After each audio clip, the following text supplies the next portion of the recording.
የህልም ባሌን ባገኘሁት ክፍል 2።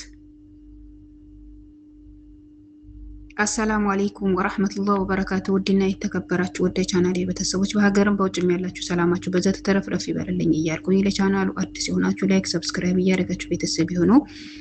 እንግዲህ ዛሬ ክፍል 2ን የህልም ባሌ የሚለውን ክፍል 2ን ይዤ ቀርቤያለሁ።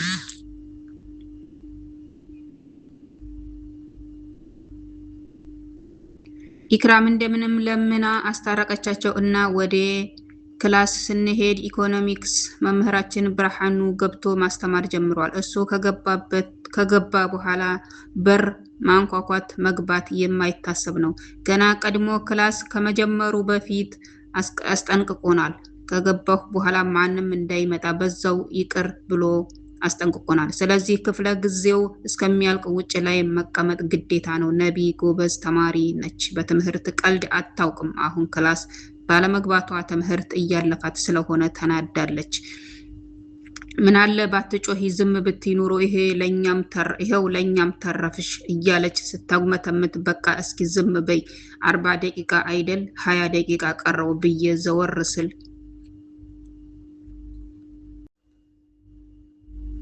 ቢኒያም ወደኛ እየመጣ አየሁት። ሳላስበው ቢኒያም ብዬ ድምፅ አወጣሁ። ሁላቸውም ደንግጠው አይኔን ተመለከቱ። ቢኒያም ማለት ፈረቃ መሪ ነው። ምንም እንዳደረግነው ባናውቅም ግን በእኛ አብሮነት ይናደዳል። ከ9 እስከ 12 አንድ ክፍል መማራችን ለሱ ህመም ሆነበት። ለመለያየት ያልሞከረው ነገር አልነበረም ስላልተሳካለት እንጂ ዛሬ በግላጭ ስላገኘን ደስ ብሎታል። እየሳቀ ወደኛ መጣ። እሺ ጎረምሶቹ የሚያረጋችሁን አሳጣችሁ አይደል ብላችሁ ክላስ ዘግታችሁ መቀመጥ ጀመራችሁ ብሎ አፈጠጠብን። የክሮም ምክንያታችንን ነገረችው። እሱ ግን እጅ ገባችሁ አለቀላችሁ ብሎ ወላጅ ሳታመጡ እንዳትገቡ ብሎ አባረረን። የባሰ አለ አገር ክናት ትልቀቅ ማለት ይሄኔ ነው።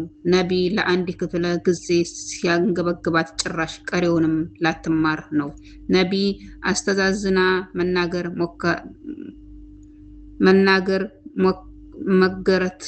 ሞከረች፣ ግን እዝነትን ሳይሆን ስድብን አተረፈች። ዘልዛላ ፍላጎት ቢኖርሽማ እዚህ አትዘፈዘፊም ነበር ዱርዬ ስለሆንሽ እንጂ ብሎ ሲናገር ነቢ ተናዳ ዱርዬ አለመሆኔን ካንተ ውጪ ማንም ይመሰክራል፣ አንተም ታውቃለህ፣ ማመን አትፈልግም እንጂ ብላ እሷም በተራ አፈጠጠችበት። በንዴት ፊቱ ተለዋወጠ። ሁኔታው ስላላማረኝ በቃ ፕሮሳችንን እናምጣ ብዬ መራመድ ጀመርኩኝ። አዎ ተከተሏት እንጂ ገብታችኋል፣ ማን እንደሚያስጠላችሁ ማን እንደሚያስጠላችሁ እናያለን ብሎ ዛተብን። ቦርሳችንን ይዘን ከግቢ ወጥተን ወደነ ሀዩ ቤት ሄድን። አባቷ ሱቅ ስለሚያውል ቤት ማንም የለም። ምሳችንን በልተን ስንጫወት ውለን በትምህርት መውጫ ሰዓት ወደ ቤታችን ሄድን። በሚቀጥለው ቀን ክላስ ገባን። ግን ገና በአንደኛው ክፍለ ጊዜ መጣና ወላጅ ሳታመጡ አትገቡም ብሎ አባረረን። የኢክሩ እናት በረሃ ስለሆነች ወደ ሱቅ ሄደን አባቴን ወላጅ ተብለናል ብዬ አብረን ወደ ትምህርት ቤት ተመልሰን ቢሮ ገብተን መምህሩ ስለኛ የማይታመን ነገሮችን ለአባቴ ይነግረው ጀመረ። አባቴ በንዴት ፊቱ ሲቀላ ይታየኛል። እናቴ ለካ ሰው ሁሉ እንዳንቺ አይደለም ያለችኝ እውነቷን ነው። ውሸቱስ ከየት ነው የመጣለት? የምሰማው የውሸት ጊዜ አፌን አስከፍቶ አድርቆኝ ቀረ። አባቴ ንዴቱ ጣራ ነካ። በጥፊ መተኝ። አይኑን አፍጥጦ ወደ ኢክራም ዞረ። በቃ አደጋችሁ፣ የእድገታችሁ ፍሬ ይሄ ነው፣ ለእኛስ የፍላጎታችን ዋጋ ክፍያ ይሄ ነው እያለ ይጮኻል። ኢክሩ የምትናገረው ጠፋባት። አንገቷን ደፍታ ዝም አለችና ከአይኔ እንባ ያለማቋረጥ ይፈሳል። አባቴ ለመጀመሪያ ጊዜ መተኝ። ያስለቀሰኝ ግን ከጥፊውም በላይ አባቴ እኔን አለማመኑ ነበር። የተናገረውን አምኖ እኔን መታኝ። እንባ መልስ ይሰጥ ይመስል ከመናገር ይልቅ ማልቀስን መረጥ። እንደዛ ሁኜ ሲያየኝ ደስታው ፊት ላይ ያስታውቃል። አሁን አትነፋረቂ፣ ቀድሞ ነበር መጠንቀቅ። ተመልከቺ ባንቺ አባትሽ ምን ያህል አንገቱን እንዳስደፋሽው አሳፋሪ አለኝ። የአላህ የሰው ልጅ እንዴት በውሸት ይኖራል? ልቤን አመመኝ፣ ውሸቱ አንገሸገሸኝ። በዚህ ሁኔታ ነቢያት ከአባቷ ጋር መጣች። ግቡ አንቺም አመጣሽ፣ የአንቺዋስ የት ቀረች?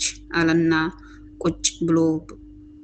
ቁጭ በሉ ብሎ የውሸቱን ዜና ለነቢ አባት ለመናገር ሲያኮበኩብ በር ተንኳኳ። ሀዩም አባቷን ይዛ መጣች። አሁን አራታችንም አንድ ላይ ነን። ለሀዩና ለነቢ አባት ለአባቴ የነገረውን ደገመላቸው። በጣም ዱርዬና አስቸጋሪዎች ናቸው። ትምህርት አይማሩም። በተደጋጋሚ መክረናቸው ከአቅም በላይ ሆነዋል። ሁሉም መምህር በነሱ ተማሯል። መምህር ላይ ይሳለቃሉ። ከመምህር ይልቅ የነሱ ስራ መምህር ማሸማቀቅ ነው። ከአቅማችን በላይ ሆነዋል። አሁን እናንተ ኃላፊነት ወስዳችሁ የመጨረሻ ማስጠንቀቂያ ፈርሙ። ደግሜ ከተገኘ ያለምንም ርህራሄ ይባረራሉ።